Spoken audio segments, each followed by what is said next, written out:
He came home later than usual. Not because of traffic, not because of work, but because sitting in his car, parked 2 blocks away, felt easier. Easier than walking into a quiet house, where the lights were on, but the warmth was gone. Where, "How was your day?" had been replaced by silence. Where she barely looked up anymore. And he stopped asking why. They'd been married 32 years, raised 2 kids, buried 1 dog, shared mortgage papers, hospital visits, birthdays that felt more like reminders of time slipping by. Once upon a time, they held hands in movie theaters and kissed in the rain. Now they passed each other in hallways like co-workers on a night shift. Tonight, she was sitting on the couch in her old house slippers, legs curled up, a blanket tossed over her lap. The TV was on, showing a rerun neither of them cared for. She wasn't watching, just staring.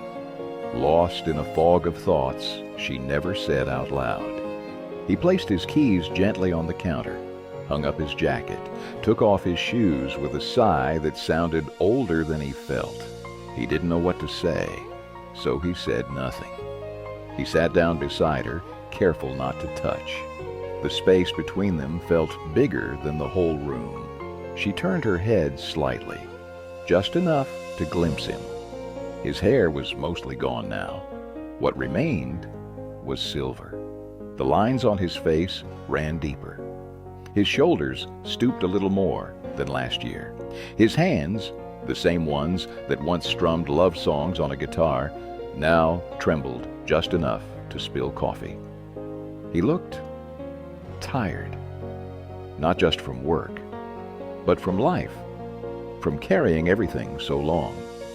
And she remembered the boy who chased fireflies with her, the man who built her a bookshelf because she said she liked the smell of books, the father who stayed up all night when their son had a fever. Where had he gone? Was he still in there, beneath the bills, the gray hair, the silence? She almost snapped again. She almost said, "You left the laundry in the washer," again. "You forgot Mom's appointment. You never listen anymore." But something made her stop.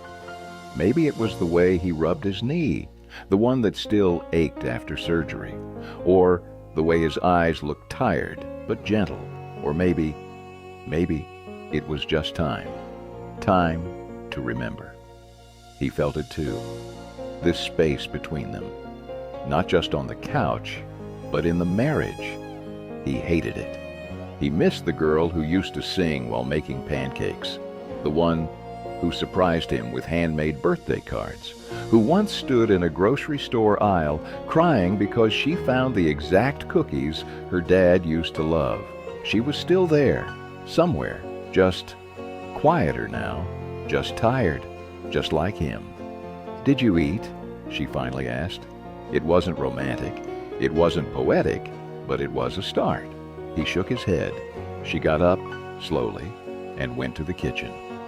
He heard the microwave beep, the spoon clink against the bowl. Oatmeal, again. But it wasn't about the food. It was her way of saying, "I still care." He followed her in, and without a word, gently wrapped his arms around her from behind, rested his head against her shoulder. She tensed for a second, then melted. "I miss you," he whispered. "I know I don't say it. I forget how, but I do." Her hand stopped moving. She turned slightly, just enough to look at him, really look at him. "I miss you too," she said. "I miss us." They didn't fix everything that night. There were still bills, still gray hairs, still silence waiting around some corners. But something shifted, not because of flowers, not because of grand apologies, but because 2 people, once kids in love, remembered they still had hands and reached for each other. That night, they ate oatmeal at the kitchen table. No candles, no music, just 2 spoons, 2 bowls, 2 people trying again. And sometimes that's more than enough. Love doesn't always shout. Sometimes it whispers. Sometimes it looks like warming oatmeal after midnight, or folding the towels just the way they like, or saying, "I miss you," even when it's hard. Real love doesn't leave.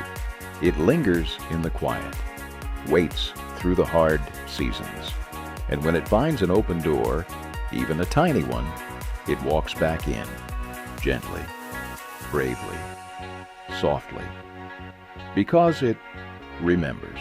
And maybe that's all we really need sometimes, to be remembered, to be seen, to know that the story isn't over. Not yet. Not if we're still holding hands. If this story touched you, share it with someone you love, because even in the silence, love can still speak. And sometimes, all it takes is a bowl of oatmeal and a quiet embrace. What small moment reminded you that love was still there?